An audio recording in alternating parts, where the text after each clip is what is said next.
Okay, so the backstory here. Russell vanished last Thursday night after calling 911. During that call, she reported that she saw a toddler walking along a highway. Well, when police got there, they found Russell's car along with her purse and her cell phone.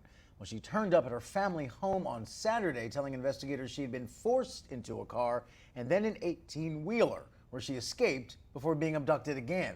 This time, she says she was taken to a house where she was eventually able to escape and return home. Right. Okay, so that's what we know. But the doubt over Russell's claims has been met with additional concerns that missing Black people do not receive the attention their cases deserve. Nearly 40% of missing people under 18 are African American, yet Black people make up just 13% of the U.S. population. That according to the Black and Missing Foundation. Natalie Wilson is the co-founder of the Black and Missing Foundation, which works to help families find their loved ones. And she joins us now live to discuss the Russell case and its impact. And first of all, I mean, what is your reaction to seeing how this case is evolving with Russell gaining national attention, now to learning these shocking details that police released about her internet searches, and there seems to be so much conflicting information. What's your reaction to all of this? Well, good morning, everyone. Thank you for having me. Carly Russell has no idea of the impact she had. And just like you, we too are disappointed and frustrated as the developments unfold. But we cannot let one case set a precedent for all missing persons cases of color because we cannot afford to lose the progress that we have made. As you said earlier, 40% of the missing population are people of color. And for 15 years, we have been working around the clock to make sure that our missing are household names too. So we cannot lose ground. And listen, the Carly story has spawned a lot of memes and a lot of discussion, and so your larger point is well taken. This one story and all the attention it's getting is not more important than the actual people who are actually missing and have yet to be found. So point well taken, and that I'm glad we came at that first at bat here. Fundamentally, the Carly story strikes me as sad in how obvious it was that what she was saying apparently was far from the truth. It struck me, though, and I wonder how it hit you, as yet another story that highlights the mental illness that is rampant in the country because only someone in a very strange, sick mental place could do something like this. What do you think the reason is behind it?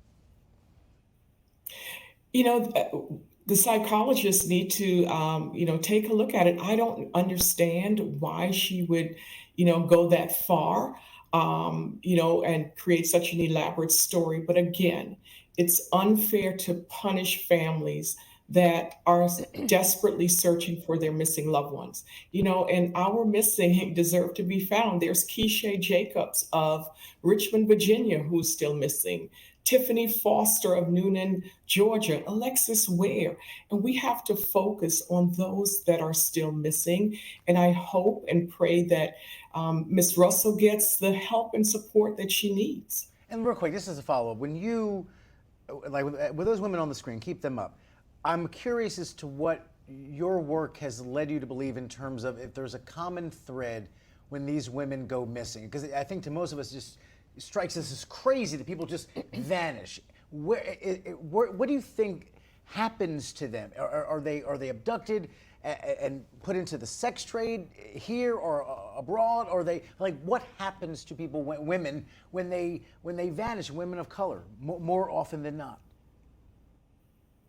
Well, what we are seeing is that there's an uptick in sex trafficking cases for women of color. And there's a study by the Urban Institute where they interviewed pedophiles and pimps, and they said that they tend to put women of color into sex trafficking because one, no one is going to look for them and no one will take their case seriously. There's also mental health challenges, domestic violence. So there are a whole host of reasons why people go missing. But again, we have to continue to focus on the issue and help find and bring these missing individuals home. But I would say that this case has shown that we have the power to come together as a community to help us find us. And I can only imagine how many more families we could assist with the same level of energy. But let me ask you how you feel the police did and the media did by handling this case and some of the recent missing persons cases. Are they doing the right thing? Was the follow-up right? Could they do better in a case where somebody truly may have gone missing and is not found yet, like those 3 young women we just saw?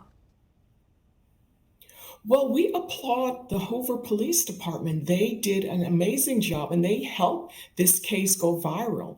And we also give kudos to the media. I mean, we struggle to get media coverage, local and national media coverage for many of our cases, some of which you have seen on screen. So thank you to the Hoover Police Department and the media for amplifying that story. And by and large, and this has been a narrative in our country for years when it comes to media, and I'm wondering if you think things have gotten better or worse, and that the media will hop on a missing person story far more quickly, and let's just call it what it is, if it's a pretty white girl who goes missing, that strikes us as alarming and worthy of great attention.